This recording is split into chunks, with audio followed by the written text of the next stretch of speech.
Alors, dans cette capsule, aujourd'hui, on va parler d'une application pratique des probabilités, c'est-à-dire on va faire l'étude d'une loterie. On va parler d'une loterie qui est très populaire au Canada, qui s'appelle le Loto 649, qui a été créée en 1982. C'est la première fois qu'on avait une loterie qui était pan-canadienne, donc qui fonctionnait d'un océan à l'autre. Et le prix d'un billet était à l'époque de 1 $. Et à sa création, donc, on pouvait gagner un gros lot minimum de 500 000 à chaque tirage. Et quand ça a été lancé, même si le Québec était en pleine crise économique, ben, la loterie a connu des ventes records. Maintenant, ben, un billet de 6,49, ça se vend 3 $. Il y a deux tirages par semaine, un le mercredi et un le samedi. Le gros lot minimum n'est plus de 500 000 mais de 5 millions de dollars. Et en plus, il y a un lot garanti de 1 million de dollars qui est remis à chaque tirage. Alors, comment ça fonctionne la 649? Ben, c'est simple. Pour chaque mise de 3 $, vous devez choisir 6 nombres compris entre 1 et 49, inclusivement. Vous pouvez les choisir vous-même, vous pouvez aussi demander qu'on les choisisse pour vous. On vous prenait à ce moment-là ce qu'on appelle une mise éclair et c'est une machine qui va déterminer vos 6 numéros. Lors du tirage, ben, il y a 49 boules numérotées de 1 à 49 qui sont insérées dans un boulier. On laisse tomber 6 boules et ce sont les 6 numéros gagnants. Et on va aussi laisser tomber une septième boule qui est ce qu'on appelle le numéro complémentaire qui va servir pour certains lots. Si la personne a sur son billet les 6 numéros gagnants, peu importe l'ordre dans lequel ils ont été tirés, elle gagne le gros lot, qui est d'un minimum de 5 millions. Si le gros lot n'est pas gagné, ben, le montant est ajouté au lot du tirage suivant. Et il peut y avoir plusieurs gagnants, et à ce moment-là, les gagnants se partagent le gros lot. Ensuite, si la personne a seulement 5 numéros gagnants et qu'elle a en plus le numéro complémentaire, ben, elle va gagner ce qu'on appelle le 5 sur 6 plus, ce qui veut dire environ 150 000 $. Si une personne a seulement 5 numéros gagnants et qu'elle n'a pas de numéro complémentaire, ben elle gagne le 5 sur 6 et ça rapporte environ 1000 $. Vous voyez, il y a quand même une bonne marge entre le 5 sur 6 plus et le 5 sur 6. Là, on passe de 150 000 $ à environ 1000 $. Et si une personne a seulement 4 numéros gagnants, ben, elle gagne le 4 sur 6, ce qui veut dire environ 100 $. Quand ils ont constaté une baisse des ventes, les sociétés de loterie ont créé un nouveau lot, le 3 sur 6, qui donne un lot de 10 aux gagnants. Donc, ça permettait d'avoir plus de gagnants et ça a effectivement stimulé les ventes vers le haut. Et quand, au début des années 2000, le prix d'une mise est monté à 2 ben, ils ont créé le 2 sur 6 plus, qui permet de gagner 5 si on a deux numéros gagnants et le complémentaire. Fait étonnant, quand on va calculer les probabilités plus tard, vous allez constater que vous avez plus de chances de gagner 10 que de gagner 5 $.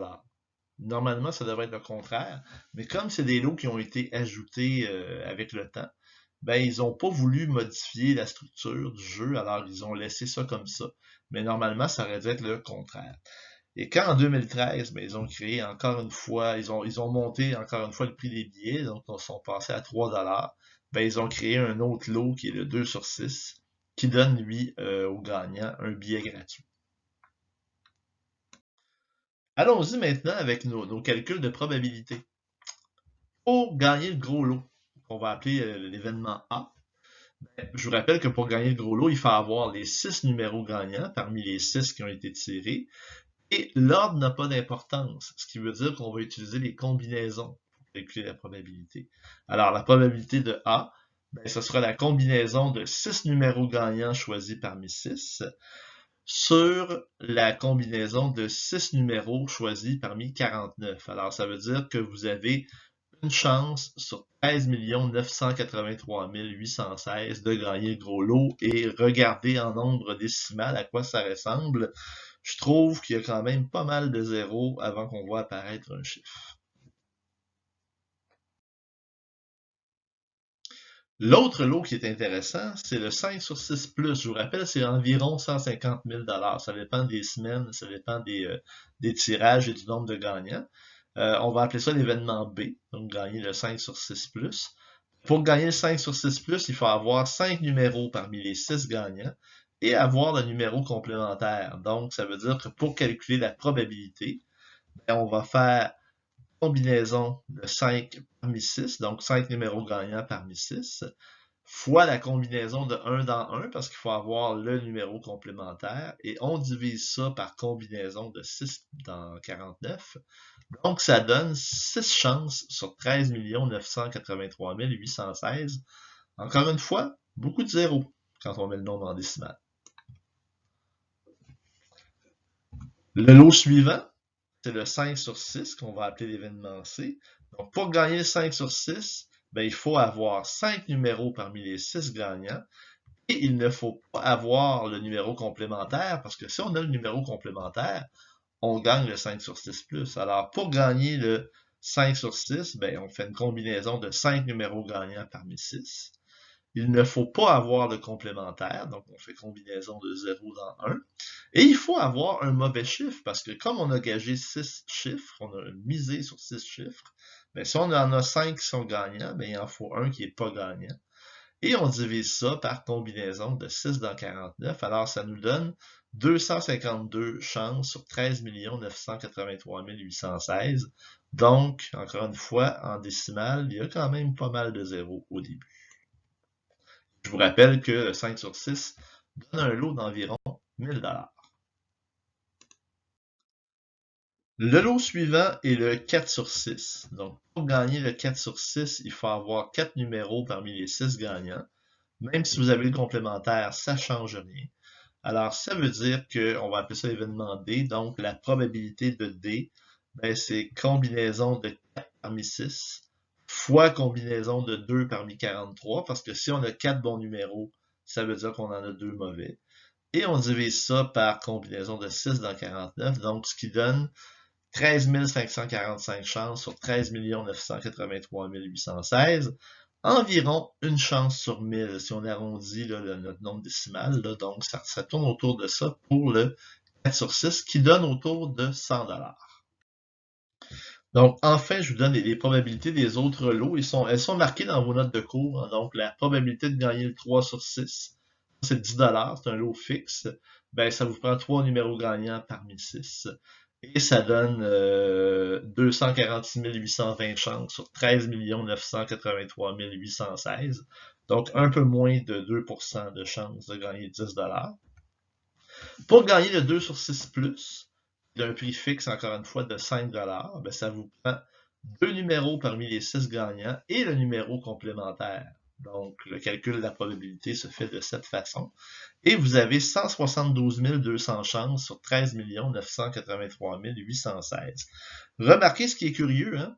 Vous avez moins de chances de gagner 5 $ que d'en gagner 10. Logiquement, ça devrait être le contraire. Vous devriez avoir plus de chances de gagner 5 $ que de gagner 10 $. Mais comme c'est des lots qui ont été ajoutés, ben, ils n'ont pas modifié les prix et ils ont laissé ça comme ça. Et finalement, le dernier lot qu'on peut gagner, c'est le 2 sur 6, donc qui a été ajouté en 2013, comme je vous disais. Il nous donne un billet gratuit. Donc, il faut avoir 2 numéros gagnants parmi les 6 et ne pas avoir de complémentaire pour ne pas gagner le 2 sur 6 plus. Donc, pour le calcul, ben, vous avez le calcul ici. Vous l'avez également dans vos notes de cours.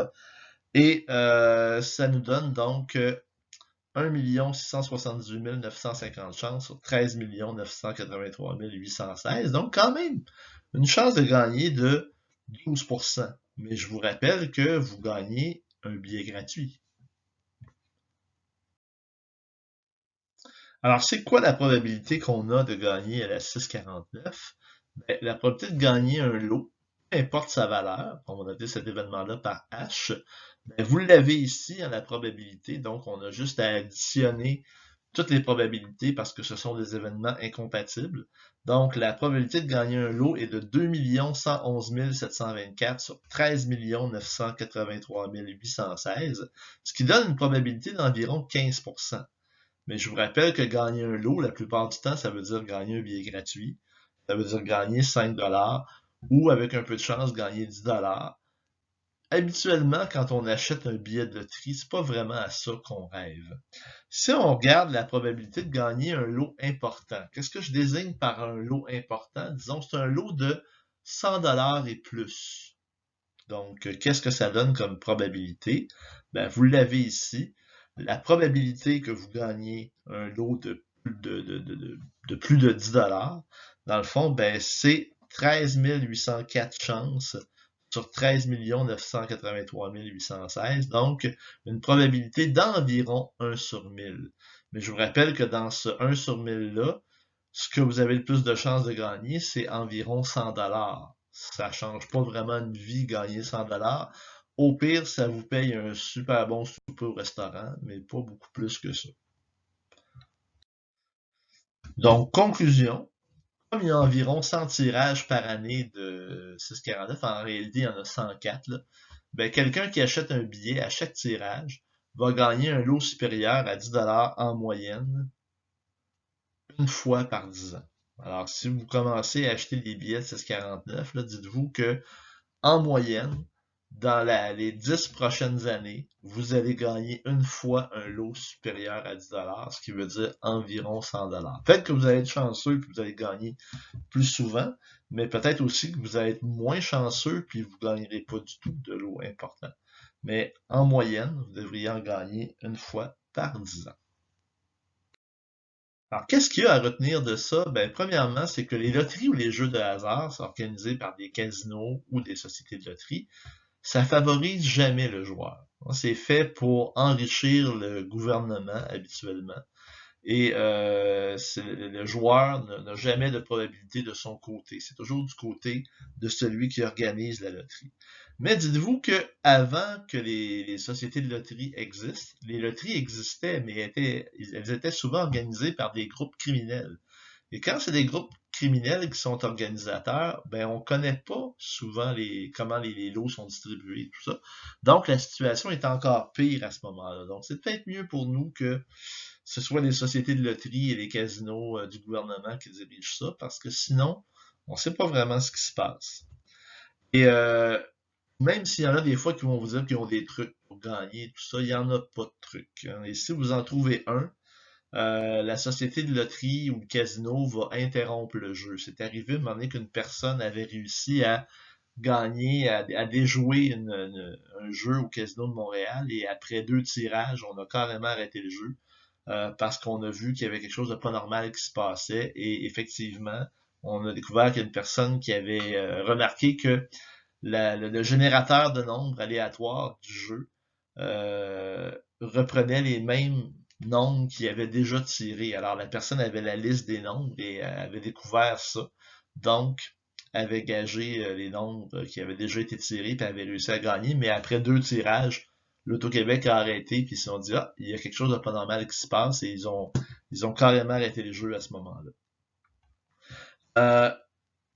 Le jeu, la loterie, ben ça doit rester un jeu. Hein. Si à un moment donné vous vous rendez compte que ça devient problématique dans votre vie, ben il y a peut-être à ce moment-là un petit problème de dépendance qui se crée et il vaut peut-être mieux intervenir. Il existe des organismes qui peuvent vous aider, dont un ici qui est référé par l'Auto-Québec, donc vous avez le numéro de téléphone au bas. Et ça peut être aussi de l'aide comme la psychologue du collège qui peut vous aider ou vos parents si jamais vous vous rendez compte que le jeu devient véritablement un problème.